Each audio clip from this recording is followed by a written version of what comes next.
I place my homemade apple pie on the dining table, completing the Thanksgiving spread I've spent hours preparing. The scent of cinnamon and warm apples mingles with roasted turkey and sage stuffing. My father stands at the head of the table, his carving knife moving with practiced precision through the bird I seasoned and basted since dawn. "The Miller's got another new car," Mom says, adjusting her pearl necklace with manicured fingers. "A Lincoln, second one this year." Her voice carries that familiar note of competitive envy. Dad doesn't look up from his carving. Medical practice must be booming. Bryn hunches over her phone beneath the table, thumbs flying across the screen. At 22, my sister exists in our family orbit without fully participating in it. I catch her eye, and she offers a quick, distracted smile before returning to whatever message holds her attention.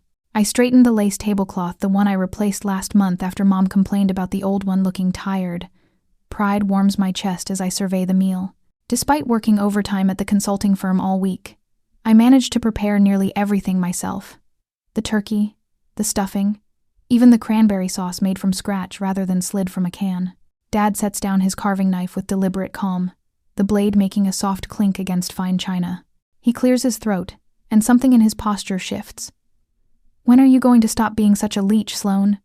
Living here at your age is embarrassing." The words land like ice water. Crystal glasses freeze mid-toast as conversation halts. Mom's eyes drop to her plate, suddenly fascinated by the pattern of her green beans. Bryn's head snaps up, mouth slightly open before she buries her shock in sudden, intense interest in her phone. I blink, certain I've misheard. "Excuse me?" "You heard me." Dad folds his napkin precisely. 32 years old and still living under your parents' roof. People talk. My throat tightens. The cruel irony hangs between us. I've been paying all utility bills for the past 2 years. The groceries, Mom's medical insurance since her diagnosis, the property taxes that came due last quarter. 6 months ago, I sat at my desk reviewing bank statements, noticing the steady drain of my savings. Dad had approached me, voice low and concerned. "Just a temporary situation," he'd assured me. "Market's been rough on my investments." I believed him. I always did. What began as helping out gradually shifted until I became the household's primary provider. But the real betrayal came when I discovered the new golf club membership paperwork hidden in his desk while searching for Mom's insurance forms. Premium membership, 5 figures annually. Meanwhile, Mom's medical needs grew. Specialist appointments, prescriptions not covered by the basic insurance I could afford on my analyst's salary. I keep my face composed as Dad returns to carving the turkey.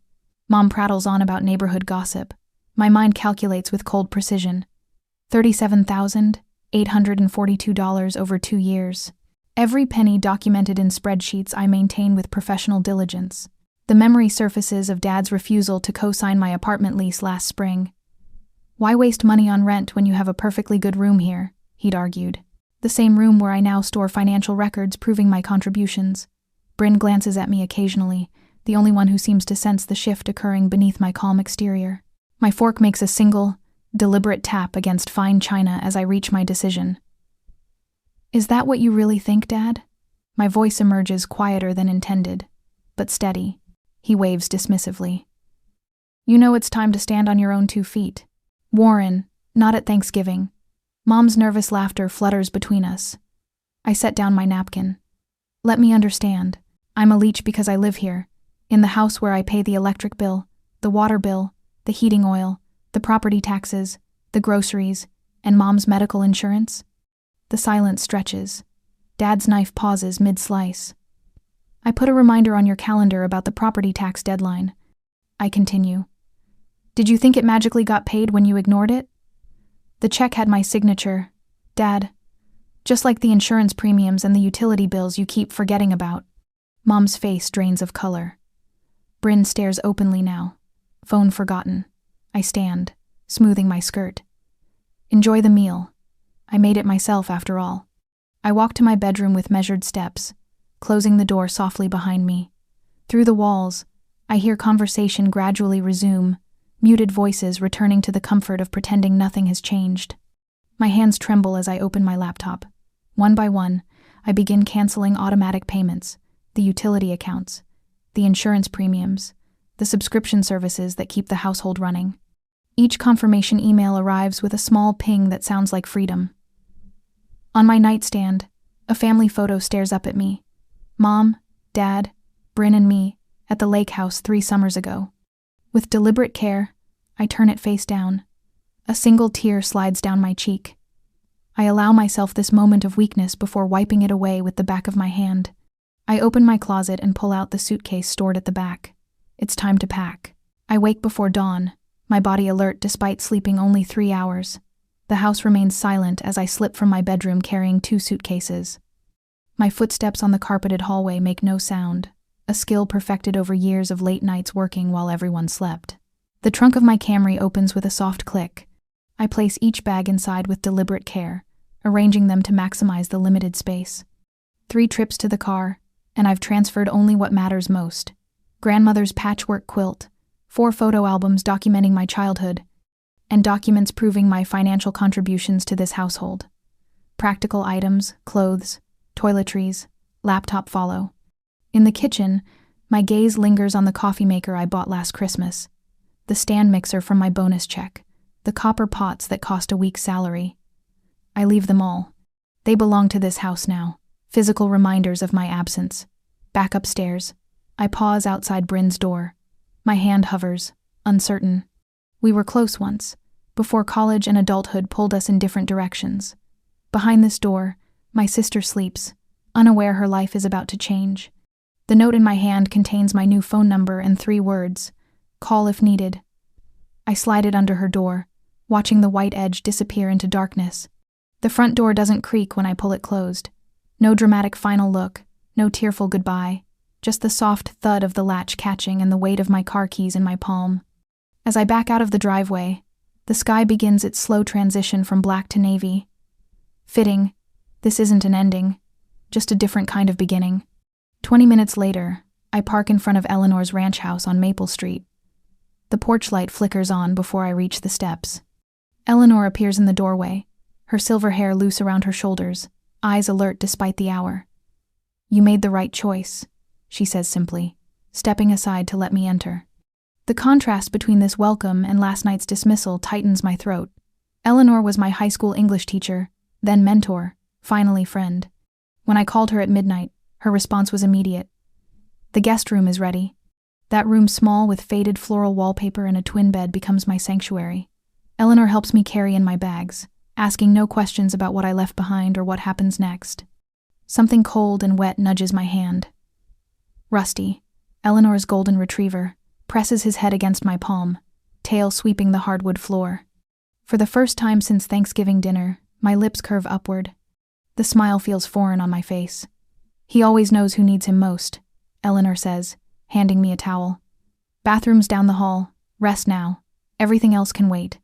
But waiting isn't in my nature. By 9 o'clock, I'm seated at Eleanor's kitchen table, laptop open, systematically severing financial ties to my family.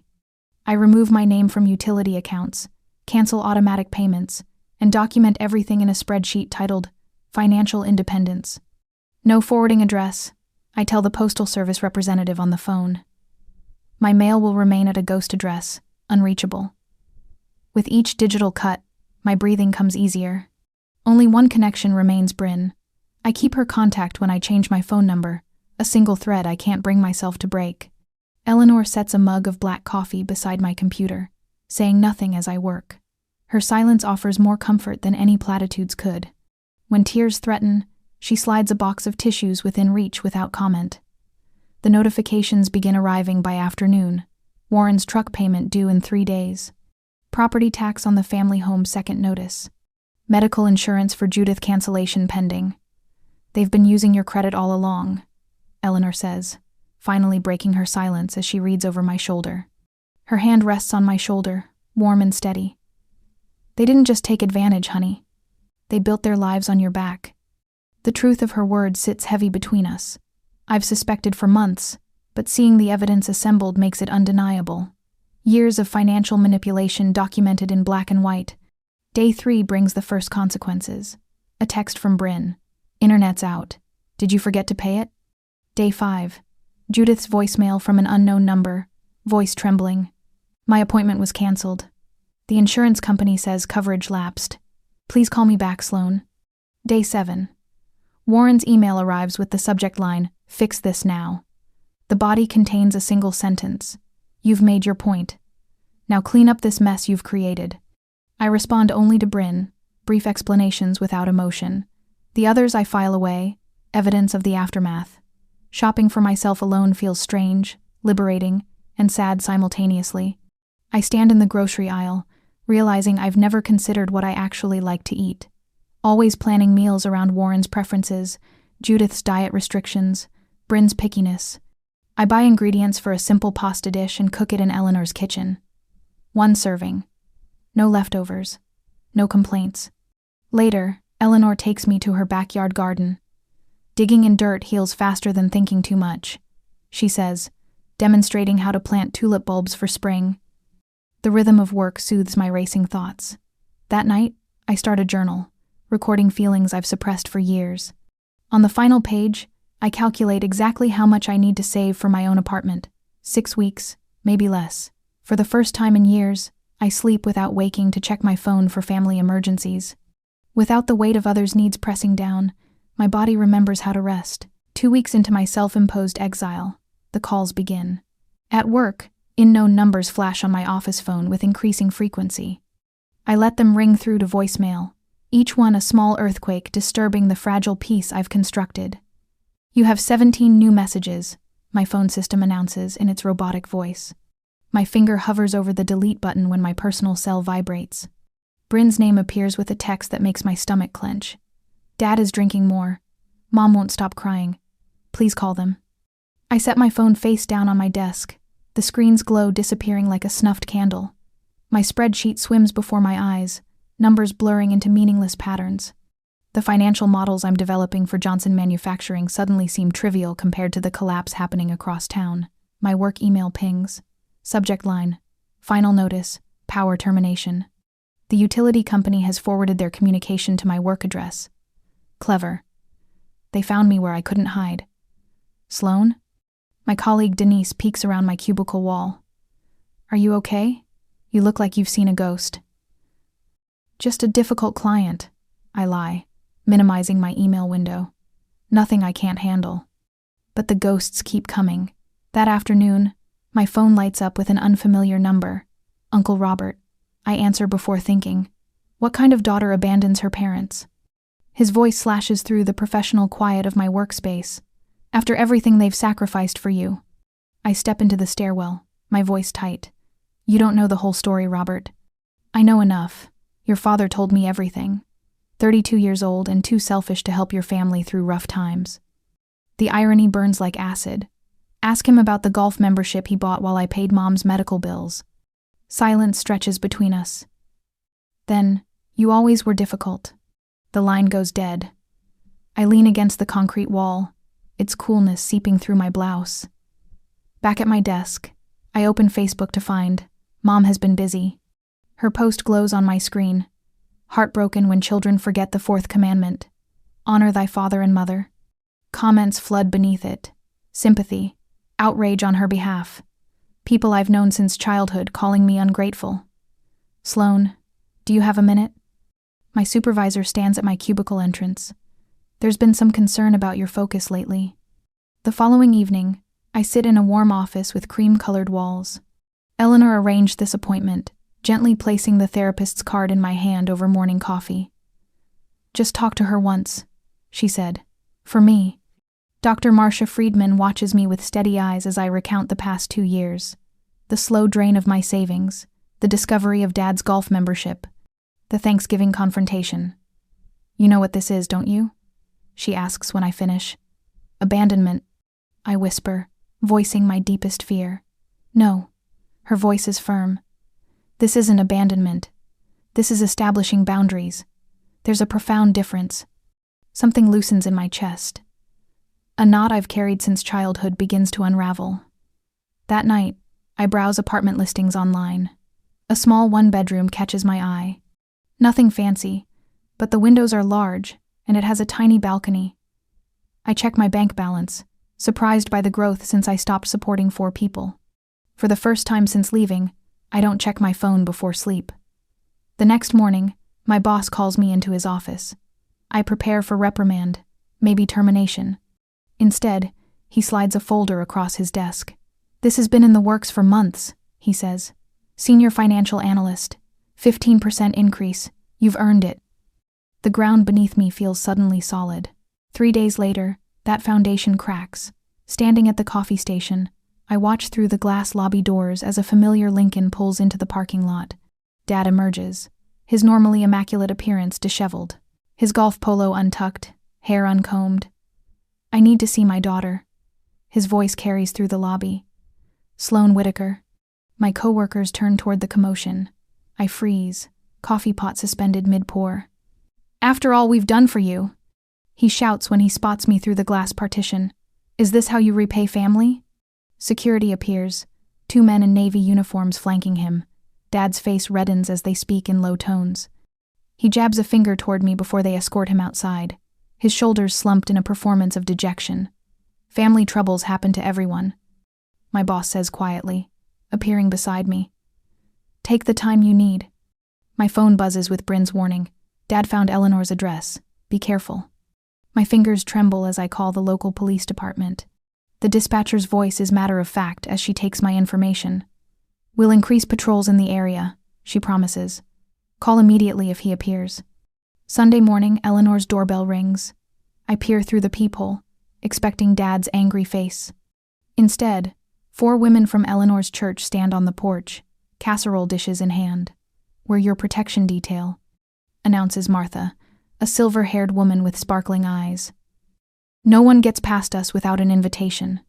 Their presence becomes routine. At work, colleagues walk me to my car. "Doctor." Friedman connects me with a financial advisor who specializes in untangling family credit issues. "Your father opened 3 credit cards in your name," the advisor tells me after reviewing my credit report. "We'll need to file fraud reports." A soft knock on Eleanor's door late Friday night reveals Bryn, her eyes red-rimmed. "I had to see you," she whispers, falling into my arms. "I'm so sorry I didn't speak up." We sit on Eleanor's porch swing, tears flowing freely between us. "I was scared," she admits. "I still am." "Of Dad?" "Of ending up alone." She looks at me with our mother's eyes. "But you're not alone, are you?" I look through the window where Eleanor moves about the kitchen, preparing tea. Rusty, her golden retriever, waits loyally by the door for our return. "No," I realize. "I'm not." The certified letter arrives on Monday. The return address bears my father's attorney's name. Inside, a formal demand for parental support payments cites statutes about adult children's responsibilities. Eleanor's friend Gregory, a retired lawyer, reviews it over lunch. "This is harassment, not law," he says, setting it aside. "They're fishing." That evening, my phone rings with the hospital's number. Mom has been admitted with chest pains. The billing department wants to know how I'll be handling the outstanding balance on her previous visits. Dad's voicemail follows, his words slurred. "If your mother dies, it's on you. Hope you can live with that." I sit alone in Eleanor's guest room, my hands no longer shaking as I block his number. The ceiling fan turns lazy circles above me, its quiet rhythm matching my breathing. The next morning, I sign a lease on the apartment with large windows. The landlord smiles as he hands me the keys. "Welcome home," he says. I spend the afternoon with my financial records, creating detailed documentation of every dollar I've contributed to my parents' household over the past 5 years. The spreadsheets speak a truth clearer than any argument. The family law attorney reviews my situation with professional detachment. "Clear boundaries require clear consequences," she explains, drafting a formal cease and desist letter. At the bank, I open new accounts at a different institution, ensuring no connections remain to my parents' finances. The teller asks for an emergency contact. I write Eleanor's name without hesitation. That night, I stand on my soon-to-be balcony, watching sunset paint the sky in shades of promise. "Doctor," Friedman's words echo in my mind. "I'm not responsible for fixing what I didn't break." For the first time since Thanksgiving, I believe her. A week later, I am focused only on my new apartment and keeping myself protected with people who actually care about me. I arranged my grandmother's quilt across the back of my new sofa, the first piece of furniture I've ever owned that wasn't selected by my mother or inherited from family. The living room of my apartment is small but flooded with morning light. Nothing like the heavy curtains and dark wood that dominated my parents' home. Perfect spot for it, Eleanor says, smoothing the patchwork with practiced hands. Your grandmother would approve.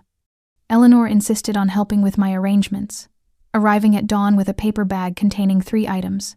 A small loaf of bread, so you'll never know hunger.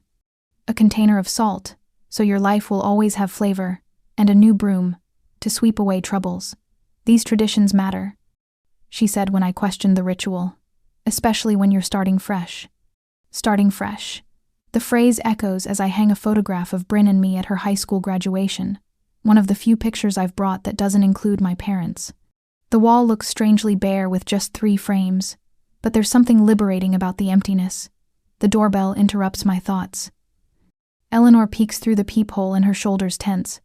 It's Pastor Williams, she whispers. I take a steadying breath. Of course, my father's next move. The pastor's expression is sympathetic but determined when I open the door. Sloan, I'm here as an intermediary. Your parents are devastated by this separation. Separation. I'm sure they are, I reply, not inviting him in. Their bills must be piling up. His eyes widen slightly at my directness. Family disputes can often be resolved with open communication and forgiveness. This isn't a dispute, Pastor. It's financial abuse. The word feels sharp on my tongue, but my therapist insists on naming things accurately. I've spent years supporting my parents while they called me a leech. Your father mentioned you've been helping with expenses, but surely cutting them off completely. I have documentation of every dollar, I interrupt. Would you like to see it? When he hesitates, I retrieve the folder I've prepared for exactly this purpose. Methodically, I show him bank statements, canceled checks, and a spreadsheet tracking $37,842 in contributions over 2 years. These are Warren's golf club membership fees, I say, pointing to a highlighted entry. And these are my mother's medical bills that I paid while they told neighbors I was living rent-free. Pastor Williams reviews the evidence with growing discomfort. When he leaves 30 minutes later, his parting words are not what my father likely expected. I'll be praying for all of you, Sloan. And I'll speak with your parents about the commandment against bearing false witness. The victory is short-lived. By evening, my phone buzzes with a message from my mother sent from an unfamiliar number. We're about to lose everything. Is that what you want? I don't respond, but my hands shake as I prepare dinner in my new kitchen. The next morning, Dad's truck sits prominently in my workplace parking lot. I slip in through a side entrance, but he finds me in the cafeteria during lunch. There she is. His voice booms across the room as heads turn. The daughter who abandoned her family. Security escorts him out while I stare at my untouched salad, face burning with humiliation and anger. Family troubles? My HR director appeared beside me later that afternoon. We should discuss this. Situation. The company has protocols for harassment, even from family members. I hadn't considered that my personal drama would become a workplace issue, but the HR director's concern is genuine. By week's end, there's a security alert with my father's photo at the front desk. The public campaign escalates. My mother's social media is filled with vague posts about ungrateful children and family loyalty. Church members text with concerned questions. Family friends choose sides. Bryn calls in tears. They're making me tell you to come back. Dad says you're killing Mom with stress. Are you safe? I ask instead of engaging with the manipulation. Her pause tells me everything. I spent the weekend drafting a careful email to my extended family. No accusations, just facts, dates, amounts, documented expenses. I attach scans of checks and bills, all with personal information redacted professional, like the quarterly reports I prepare at work. My attorney reviews the document before I send it. This is protection, not revenge, she reminds me. You're not obligated to set yourself on fire to keep others warm. The response is immediate and mixed. My father's brother calls first. Warren did this to our parents too, he says quietly. I should have warned you. The tables begin to turn. Judith's medical provider contacts Warren directly about payment responsibility. The mortgage company's foreclosure notice appears in public records. Family friends grow awkwardly distant from my parents. My promotion appears in the local business journal the same week Warren receives my attorney's cease and desist letter. The timing feels symbolic. Bryn starts visiting on weekends, bringing her laundry and staying for dinner. One evening, She studies me across the kitchen counter. "You're different," she observes, standing taller. I hand her a mug of tea, considering this. I'm standing on solid ground now. My therapist notes the same change during our monthly session. "Your voice has more certainty. You're not asking permission to exist anymore." I think about this as I host my first dinner party, looking around at Eleanor, co-workers who became friends, and Bryn laughing in the corner. I realize I've built something my parents never expected, a life where I matter. I stare at my phone in disbelief, the GPS notification glaring accusingly. My Toyota Camry, the car I paid off last year after 60 months of careful budgeting, is currently parked at my parents' address. The address I left 3 months ago, vowing never to return. My stomach tightens as I pull open my desk drawer. The spare key that should be nestled in the back corner is gone. Missing. A space where security should be. The phone vibrates in my hand, Bryn's name flashing on screen. "Dad took your car," she says without preamble, her voice tight with anxiety. "He says it belongs to the family since you lived under their roof when you bought it." A laugh escapes me, hollow and cold. "That's not how property ownership works." "I know." Her voice drops to a whisper. "He's been drinking again. Mom's just sitting there letting it happen." I close my eyes, centering myself before making the call. The police dispatcher takes my information with professional detachment. Unauthorized use of a vehicle. Yes, I have proof of ownership. No, I didn't give permission. 2 hours later, Bryn texts, "Officers here. Dad refusing to give keys. Says you're confused." I'm reviewing quarterly projections when my phone rings again. Bryn's broken voice comes through. "They arrested him, Sloan. Right in the driveway. Mrs. Peterson was watering her roses and saw everything." The image should satisfy me, Warren Whitaker, pillar of the community, being escorted to a patrol car while neighbors watch from their porches. Instead, exhaustion settles over me like a heavy blanket. My phone doesn't stop ringing for the next 48 hours. Judith's voice, raw and hysterical from the police station. "How could you do this to your father? To our family?" The utilities shut off one by one at the family home. Water first, then electricity, gas last. The methodical dismantling of comfort, just as they had methodically dismantled my savings. Warren's job suspension comes next, his arrest making the local paper, not front page, but prominent enough in the community section. Local business manager arrested in family dispute. A week later, Bryn arrives at my apartment door with a duffel bag and red-rimmed eyes. "Can I crash with Angela's family? Mom is fighting with Dad constantly after he was released from detention the next day. The house feels toxic." I give her gas money and a tight hug, wondering how someone can love and resent their family in equal measure. The following days, my phone rings with unfamiliar numbers, extended family choosing sides without knowing facts. Aunt Martha insists I've always been difficult. Uncle Jim suggests Warren deserves whatever's coming to him. The bank's foreclosure notice appears, stark black text on white paper, taped prominently to the family home's front door. Public shame in a 12-point font. The doorbell rings on a Wednesday evening. When I peer through the peephole, an unfamiliar man stands there, Warren's build but different stance, more contained energy. "David Whitaker," he says when I open the door with the chain still on. "Warren's brother. I flew in from Phoenix. May I come in?" I hesitate, then release the chain. In my small living room, David sits with his hands folded, wedding ring glinting under the lamp. "I went to see Warren today." "How was that reunion?" I keep my voice neutral while pouring coffee into mismatched mugs. "Illuminating." David accepts the coffee with a nod. "You know, I told you already. Warren did this before. With our parents." The mug pauses halfway to my lips, but I nod. "I know. Mom and Dad remortgaged their house to pay for Warren's failed business ventures in the 90s, then his first divorce. Then Judith's medical emergencies that somehow always coincided with luxury cruises." David's mouth twists. "By the time they died, there was nothing left of their retirement." Cold understanding washes through me. This is a pattern. A family legacy. David meets my eyes directly. "We should have stepped in years ago." "I'm sorry, Sloan." 2 days later, I agreed to meet my parents at David's hotel. My attorney sits to my right, her briefcase a shield. My therapist takes the chair to my left, silent support in sensible shoes. Warren and Judith barely resemble the parents I left months ago. Warren's golf tan has faded, his polo shirt wrinkled. Judith's hair hangs limp around a face hollowed by stress. Warren begins with familiar bluster, accusations of betrayal and ingratitude. But when my attorney opens her folder spreadsheets documenting every payment, every transfer, every bill, his voice falters and dies. Judith weeps softly, foundation creasing around the lines of her mouth. "We didn't realize how much you were handling," she whispers.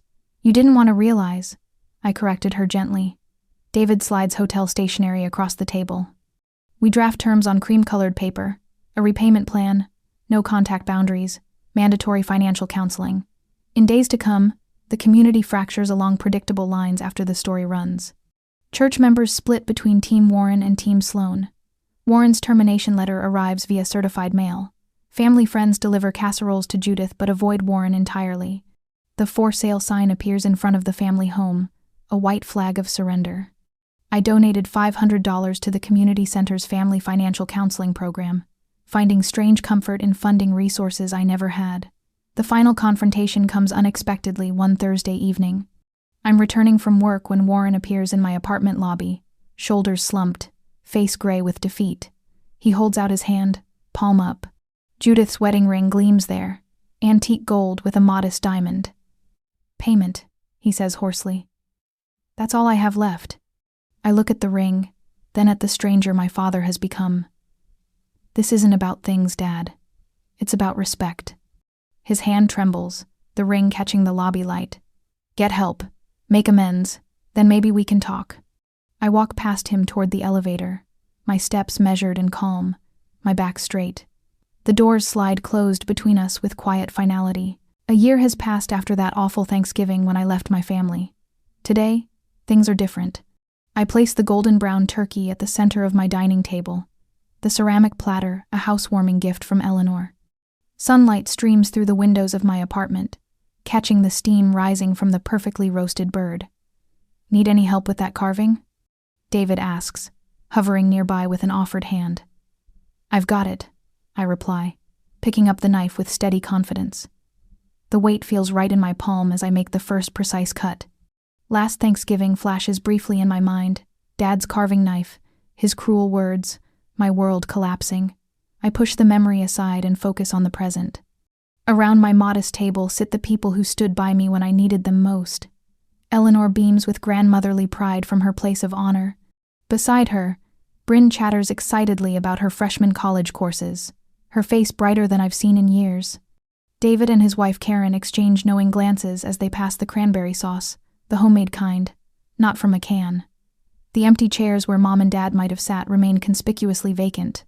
According to Bryn, they're spending the holiday in their small apartment across town. The foreclosure finalized in August. "The stuffing is incredible," Karen says, helping herself to seconds. "You'll have to share your recipe." "Family secret," I wink, though the truth is I found it online last week. Some traditions deserve reinvention. As conversations flow around the table, I notice how Bryn laughs without checking her phone. Freedom from constant tension has transformed her. She caught me off guard last week with news of her scholarship, her winning essay about resilience making her academic advisor cry. My own promotion came through last month. Department head at 33. My boss cited my remarkable focus despite personal challenges in the recommendation letter. "How's your little garden coming along?" Eleanor asks, passing the green beans grown from seedlings she started with me last spring. "The tomatoes finally ripened," I answer. "Next weekend I'll show you how the balcony setup is working."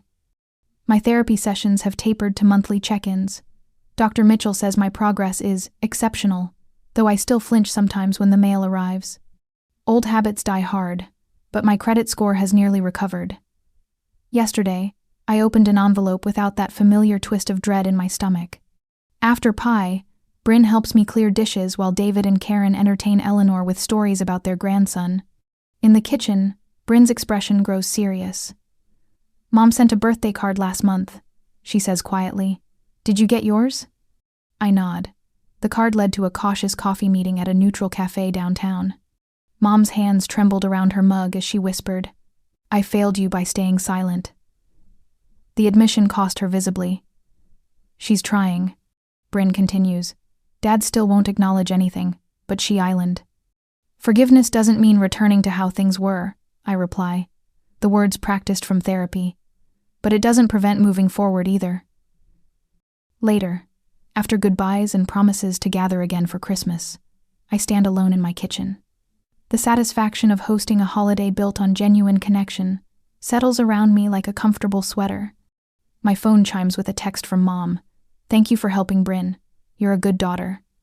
I consider this a moment before typing. I'm trying to be a good person. That's enough. In my living room, a new photo album sits open on my coffee table. The recent pictures: Bryn's college move-in, Eleanor teaching me to garden, David's family barbecue gradually outnumber the old ones. I wrap grandmother's quilt around my shoulders and move to the window where the season's first snow begins to fall. On my desk lies my journal, open to today's entry, year 1 of choosing myself. My calendar beside it maps out future plans, career goals, a vacation to the coast, continued healing sessions. A small seedling from Eleanor's garden reaches toward the windowsill light. The spare bedroom no longer stands ready as an emergency refuge. Art supplies and half-finished projects fill the space instead. Creative possibilities rather than escape plans. I close my journal, writing one final line. Loving family means speaking truth, not enabling harm. Outside, snow continues to fall, covering everything in fresh possibility. I smile, ready for whatever comes next.